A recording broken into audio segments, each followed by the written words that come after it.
will give you glory. Good evening. Welcome to Conversations with Emily Nikano. I'm here with Philip, Ndati, and Swama.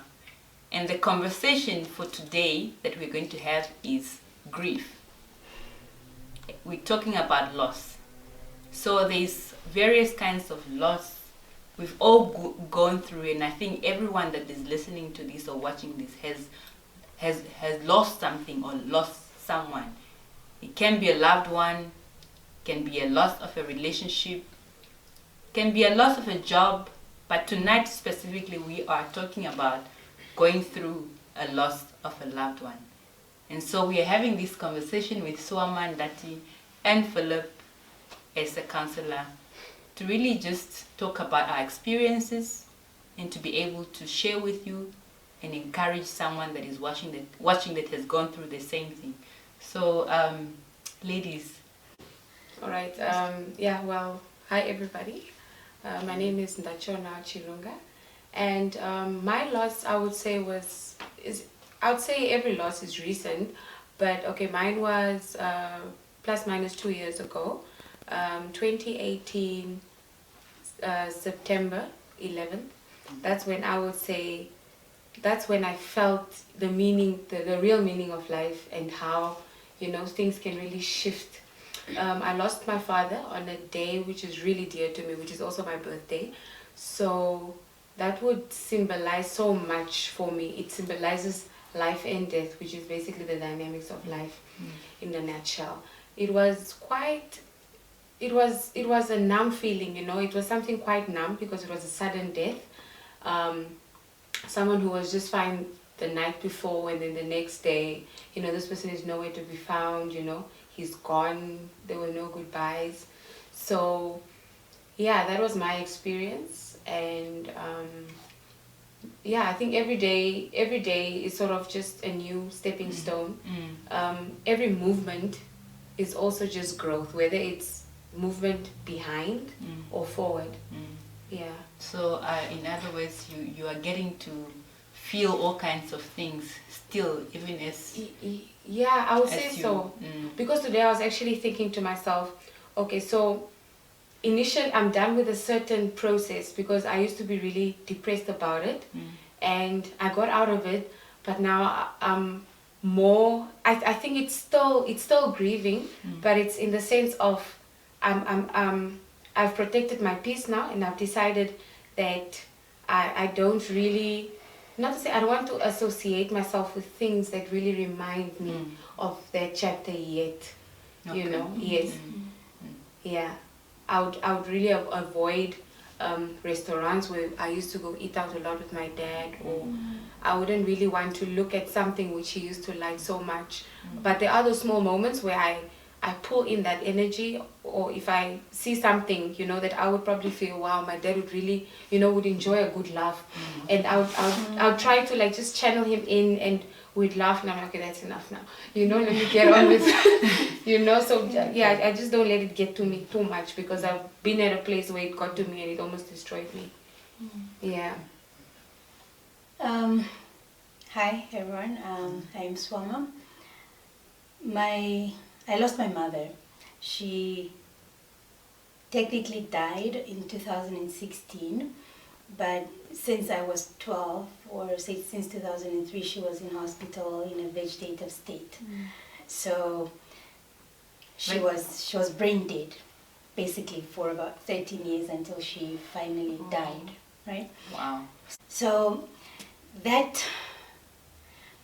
the dynamics of grief there are quite different. That means I started grieving already before she died, and it has affected my faith in a lot of ways.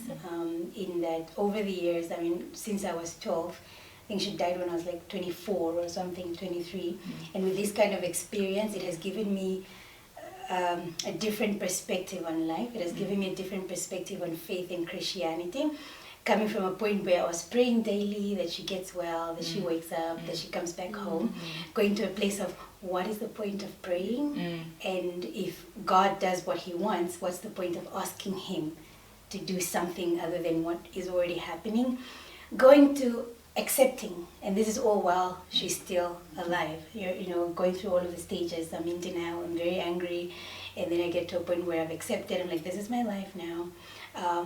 But I was speaking to a client of mine recently, and I realized that the state that she was in has given me, I would say, a superpower.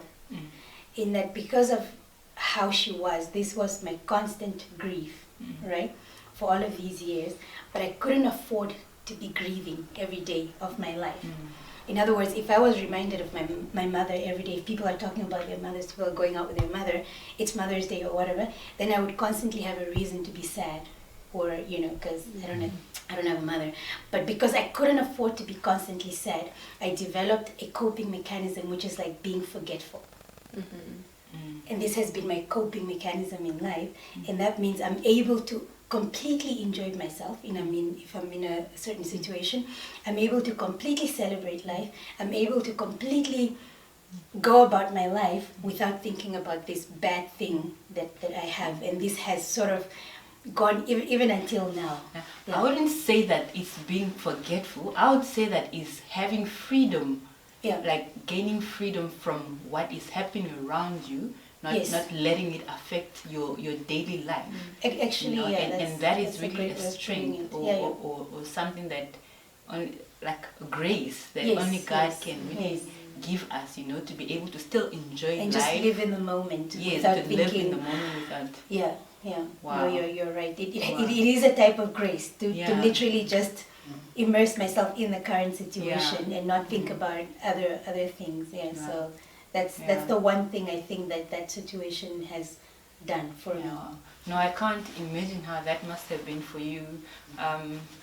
I lost my dad just 4 months ago. Actually, it was in October. He had a stroke. Yeah, he had a stroke, and then he was rushed to the hospital. He was in hospital for exactly 6 days or 7 days from. He went in on Saturday, and then he passed away the following Friday. And that week was the worst week of my life, in a sense that, like, the grief was so intense, and just you talking about your mom being in hospital for years, I can't imagine experiencing that or going through that, because every time I went to see my dad was a nerve-wracking experience, because he was also in that state where he wasn't talking, you know, he wasn't responding. At least, you know, like my brother, you know, and my sister got to talk to him, but I didn't talk to him. When I got there, he was already in a state where he's not responding. And it was really, I would pray, but sometimes, you know, you go, when I'm at home, I'll be so strong, and I'm like, I have faith, I'm praying for his healing. And then when I get there, it's almost like, I feel You're like sort of confronted with like the reality, situation, you know, and I really just break down, you know. So I remember during that week, sometimes I preferred to really just pray for him from home, you know. So it's really different experiences for different people. Before talking about the different stage of grief, you know, I experienced also this type of separation with a loved one or person that you loved so much. You know, somewhere it's bringing, when you observe someone who lose someone very important in his life, you know, you start looking at some of the symptoms which are appearing there. Sometimes it's emotional, the feelings. She spoke about the fact that she was angry some of the time, and she spoke about depression, and she spoke about the fact that she could even deny that the person is gone. She doesn't want to remember some of the things they were doing together. Yeah, those are basically emotional symptoms. But then you will see that there are physical symptoms also which are there.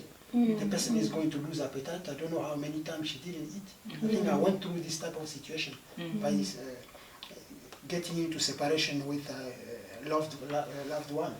You know, I could not eat. I saw myself losing my weight. Yes, some of the things that I used to do normally, I could not do those things. And sometimes, you know, I wanted to isolate myself. Yes. I could not go out, and sometimes I just, then moving a little bit to a certain stage of acceptance, trying to see, what am I doing in my room? I should get out and try to do something else. Should I start watching TV? Doing my a certain effort to not remember the situation. Then when you look at all this conversation, all this experience that the sisters are sharing with us, you will see that there is someone who worked on the different stage of grieving, the grieving process. Elizabeth Kubler-Ross, I think you did counseling, all of us did counseling, and you know very well about Elizabeth Kubler-Ross model. Then you will see that the first stage is a denial. This is where the person is receiving the information and doesn't want to accept the information. Yeah. It's like, no, I was just with my, she said that she was with A dad the night before. The night before. So that's the denial Exactly. stage. She could not believe that he's gone. This is a denial stage. When we move a little bit, then you see it's anger. Yeah. It's bringing anger. The person will be angry. Why? Why? This is a good person. Why is the person gone? Sometimes we are angry with God. Say, God, no, they are thieves there. Why didn't you not take those people? But you are just taking my dad. What did my dad do? He's a good person. He's taking care of us. Yes. Why is he gone? Yeah. Sometimes we start blaming ourselves. This is the beginning. We Yes. start blaming ourselves. No, if only I could do something yesterday, I think my dad could not be gone. Sometimes then very bad when we land into depression. This is a very, very bad stage. This is why you will see that some of the clients, they don't do what they used to do normally. Yeah. You see a person who's very talkative, but the person doesn't want to say anything. Quiet. Yeah. You see sometimes the person, this particular person is someone who enjoy eating, but the person is losing appetite completely. You might see, this person, it can also trigger a certain appetite. The person start overeating. overeating. Yes. Yeah. Or sometimes the person start, sleeping too much, spending more time in a certain isolation area, this kind of thing. And you see, and she spoke about acceptance also, trying to see, I think I can live my life without that person. I think the person did his time. Now it's for me to continue what the So person bargaining and then coming exactly. to Acceptance. I have a question Yes, on, yes. on acceptance. Yes. I don't know, maybe that you can, I don't know. What does acceptance look like? Like when can you say, okay, you know what, I have accepted this? Is it when you're not sad anymore? Is it when you can talk about it without being sad? Or what exactly is acceptance and how does it look? Okay, I don't think, I don't know if my answer would be correct, but for me, the moment that I knew that I accepted, it's almost like accepting the fate. Yeah, the moment that I knew that I accepted it is when I had to come to terms with the fact that my dad is gonna die anytime soon, and that was actually the day that he died. I think my stage, the stages of grieving, how I went through it, I already started from before he passed away. Yes, and especially that day, I remember there was a moment I realized that actually I made my dad an idol. Like and as a Christian, only God is supposed to be on the Your throne God. of my life. He's Yes. supposed to be my God, but it's Yeah. almost as if I have made my dad my God. So imagining life without him was almost impossible. Possible. Was Yes. almost impossible. So I remember the Lord just reminding me that I should take him off the throne. Like for me was like almost a moment of surrender, to say, okay, Lord, he is just a person like I am. Yeah. You created my dad just like you created me. He's Yeah. not God over my life, Yes. and I'm not God over his life. Yeah. And so when I was able to really just square out that equation Yeah. and to really put God where he's supposed to be, that is when I came to a place where I accepted, I could accept that, okay, this is a process of life, you know. Yeah. It's the way of life, you know. I mean, 2 years prior to this, my brother actually passed away as well due to suicide. And it didn't affect me as much as my dad's passing affected me, and that was because my dad had authority over me, you know, and I really had to just really lay him down like another person and really let God be my father. Yes. And so that was my moment of acceptance. And perhaps another thing that really helped me to accept is one of my mentors called me just 2 hours before he passed away. So she called me and she's like, okay, so Emily, God is going to heal your dad in 2 ways. So one way, he's going to heal your dad temporarily. But this is a temporary healing, which means that there will be a time where he's have to go through this again. Yes. Yeah. And the other healing, the other type of healing is the permanent healing. This is where God heals your dad permanently, where the dad will no longer have to go through pain or suffering. That's very powerful. And at the point where I was at, I was feeling so much pain and going through so much grief. I'm like, Lord, I don't want to experience this again, you know, like I could literally imagine myself in 10 years time from that day, or 20 years time, because I was thinking at the back of my head before that happened, I was like, I still have like 20 years to go with my dad, still have time to make him proud, you know. So I was like, Lord, the way I'm feeling right now, I don't want to have to go through that again. So if it means that you want to take him now, then let that be so. So that was really my moment of really accepting this and really starting the grieving process. It was the hardest thing, but I think it really, really helped me. Yeah. Can I just come in there? For me, I feel that even acceptance itself, it has a lot of forms, in the sense of it's quite neutral. I'd actually compare it. I'd compare it with a certain hunger. You know, there would be times where you feel emptiness, but you know there's nothing surrounding you that can fill up this hunger. So it's not to say that you're going to live with this hunger and you have to go on about your daily life. You're just going to accept that reality. You are going to take form of the reality. Whether it's good or bad, that doesn't matter, but you just have to box it and look at it with bird's eye view and say, this is the reality. There's nothing, you don't even have to feel a certain way about acceptance. You know, so I would now, for example, me, I have accepted, you know, that my dad is gone and he's not coming back. All right. But I would also say there are certain relapses that you would feel, yes, you have accepted that he's not coming back, but you have not accepted that he is gone. Do you see? It's the flip side. It's two totally different things. If you, I have accepted that he's gone. I've accepted that he's gone, but I've not accepted the fact that he's not going to be here for, you know, for a proud moment. Those are the things. And when we focus too much energy on that, that's how we fall back into the black hole, and then it drags you to not accepting the first accepting. I don't know whether it makes sense. It's a cycle. So and sometimes it's really not up to you. It gets triggered by events, by names, by people, by smells, by colors, by, you know, by stories. By just seeing someone walking in town with their dad, or someone having a conversation with their father, you know, or somebody looking like the person. It could be that you are healed, but you have just not accepted that void. That's it. You know it's there. You've accepted it, but you have not accepted the void. I must say though that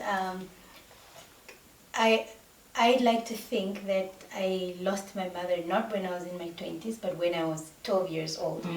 And this for me has been easier. Even when she did eventually die, it was horrible. It was devastating.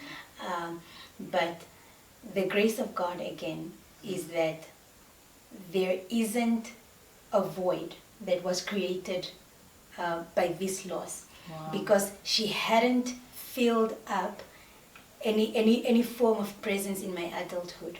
In other words, I was able to be an adult without my mother, and therefore going back to being an adult without my mother is basically the same In other thing. words, you learned to live like a child without a mom already Exactly. from when you were 12, when she went into hospital. Yeah, so the triggers for me at least are not a lot, because I don't remember her as a friend. Any other Yeah. different And exactly. than what she was. Than what she was. I remember her being in hospital, and for me it's easier to accept that, you know what, she has to go. In fact, in my prayer life, the prayer became, you know what, God, okay, you are tiring her now. Let her go. Yes. In fact, when I Wow. became born again, I was speaking to a mentor. He says maybe the prayer needs to change, and maybe what God wants to prepare you to let go, and then by the time you're prepared to finally let her go, then you ask God for that, and then He can come and take away his person. So it has been a saving grace in the sense that I don't have gaps in my adulthood that have become sort of empty. Yeah. Then I think we'll see that the readjustment process from acceptance to go to the normal feeling. It's a very long process. Exactly, to recalibrate. This is why and go sometimes back to during your the normal. readjustment process, Yeah. someone will fall back to Like she said, Yeah. to denial, relapse. will go yeah. back to anger. She spoke about relapsing, and go sometime again to square depression. one. It's, Yeah. it's just a cycle sometimes. Yeah. And it's why you see that sometimes people talk about they think there is a myth of in a grieving process. They think no, you should grieve at least you should mourn a person for a period of 1 year, then from there it's over. It might go beyond 1 year, it Yes. might be less than 1 year, it might be less than a certain period. It Yeah. depends from person to person. Yes, Yes. definitely. Yeah.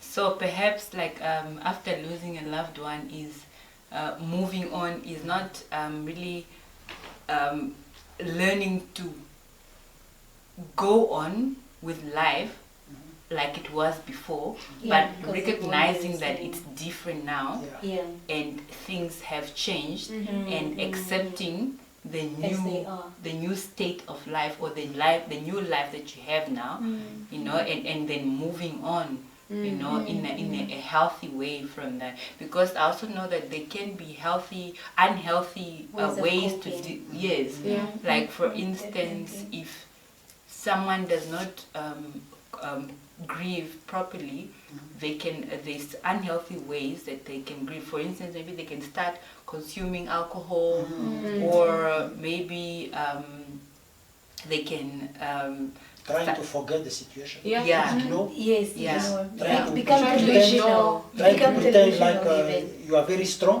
Yeah. Can I touch on that? Yes. I think probably 4 weeks after burying my father, I decided, and I look at it in hindsight, I think I was running away from myself. I opened up a bookshop and gift shop, and this till now, okay, it lasted like for 2 months, but I have no memory of it. Wow. I don't have Yeah, memory of it. memory I don't have is- much Memory. details of it. Yes. So I think that all happened in the hype of life is normal, man. It's Yes, business yes, as usual. It's yes, business as usual. Trying But to accelerate your yes, healing. yes. Yeah, yeah. Yeah. So you're an autopilot. Yes, Yeah, yeah. I'm. Sometimes I really try to think. A few things are a bit blurry in that moment. You know, some people develop an extreme fear of getting close to people after losing someone. All of a sudden, you're very scared, either of committing to a serious relationship, either having children and losing them. I know, for example, my biggest fear in my life is losing someone. And that would not have been a fear had I never experienced it. I would have been scared, I don't know, falling off buildings or something. But because I've experienced this loss, I have a huge fear of losing people that has become so unhealthy that sometimes I even hold on to friendships that have long died. Because loss for me is still very sensitive and I don't want to lose. So that's one of those unhealthy ways of coping as well. Yeah. So like when you're as we talk about unhealthy ways of coping, so then I think the healthy ways of coping with death then would be to accept your feelings, you know, to acknowledge your feelings, that this is how I feel. I feel sad, or I'm hurt, I feel angry, you know, and really just to sit in your moment of anger without feeling ashamed about it, you know, And without feeling the need to accelerate it. how you're feeling right now, because I know with even in sometimes in culture, for instance, like a person wants to cry, but they will tell a person, no, don't cry, especially for a man, you know, don't cry, especially for men, don't cry, you know, you're strong, you know, men don't cry, or you know, you have to be strong for your siblings, for your younger siblings are looking at you. But it's really important to just acknowledge those feelings, because they'll build up, you know, if they're not addressed properly, and I think they could lead to depression, or even something worse, like feelings of suicide or something. Exactly. Because we didn't talk about the fact that sometimes most of the people who are depressed, they tend to commit suicide. Yes. This is very, very dangerous. Because they feel hopelessness. Hopeless.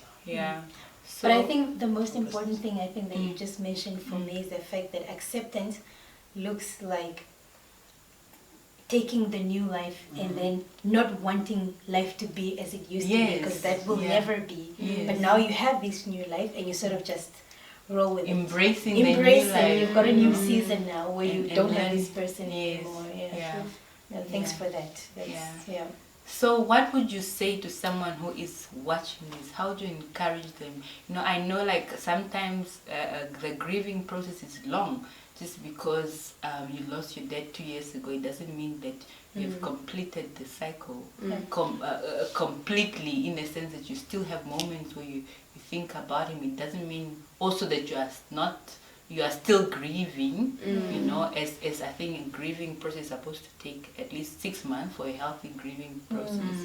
But you do have those moments and those triggers, you know. So what would you tell someone who is really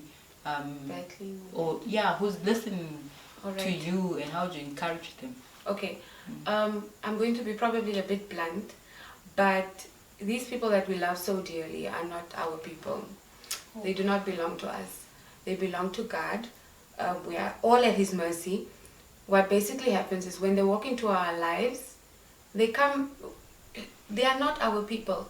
Do you understand? So they are here to teach us how to love and how to do all these certain things, and then after that we all have to go back home. So this is really not home. So we should just accept the fact that there's nothing permanent, so to say. Even these people are all just here for temporary, even ourselves. So they are safe now. We should worry about ourselves. We should make the most of our time here, because it's quite limited. And also you should hold on to something, whether it's an energy, whether it's God, whatever you need to hold on to something, you know, which can see everything. For me it's God and it's the universe. So I would say our deepest grief is not the fact that we have lost someone, but the deepest grief is coming from wishing things were the way they used to be. That's where the pain is coming from. If you're able to come to terms with the fact that things are not that way anymore, and this is how things are now, then you open a bit of a window of hope there, and you can move into your new season of life and just take things as they are. But also, most importantly, you have to learn to live in the moment. Because you might not even arrive in the future. So the most important thing is to just be in the now. We spoke about loss, and we'll see that it affects our body, our mind. But the most important thing that we should acknowledge when we are in a healing process is that a holistic healing is coming from God. He's the only one who can provide us the real help in such situation. Holistic healing, I like that. Powerful. Yeah. So if you're watching this and you have experienced a loss of a loved one, especially, I would like to pray for you.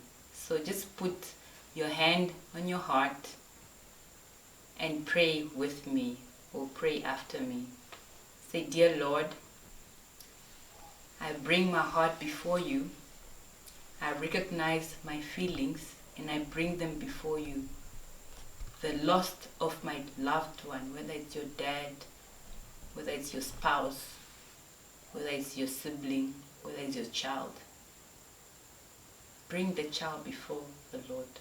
Father, I bring my sadness before you.